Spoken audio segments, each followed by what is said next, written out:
এই ভাই তার বউয়ের সব সম্পত্তি লিখে নিতে গিয়ে কি ঘটনা ঘটলো সবাই একটু দেখেন, হাসতে হাসতে অস্থির হয়ে যাবে। বাবু রাগ করো না, এখানে একটা সই দিয়ে দাও তো। কিসের সই?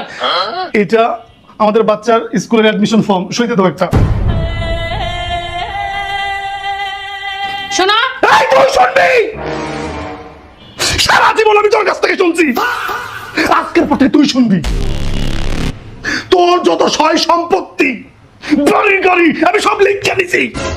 আজ থেকে তুই পথের ফকির। 500 টাকা চাইলে 500 টাকা কি করবো? আমি না ছেলে মানুষ, আমি আমার সাথে চাকরের মতো ট্রিট করতি। আজ তোর পথের ফকির বলেছি, 5 টাকা যদি আমার পায়ে পড়বে। শোনো, আমার কথা শোনো, তুই আমার শুনবি। তোমার কলমে কালি নাই, সাইন করতে পারি নাই। বিধি কলমে নাই কালি। তুমি কি রাগ করলা?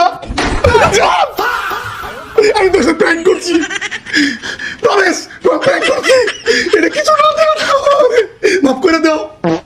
তুমি কি রাগ করলা? দলিলপত্র বালাই বানাইছো, ব্যাগটা গুছাও, বাসাতে বাইরে মাফ করে দাও। কলম ঢালে দাও।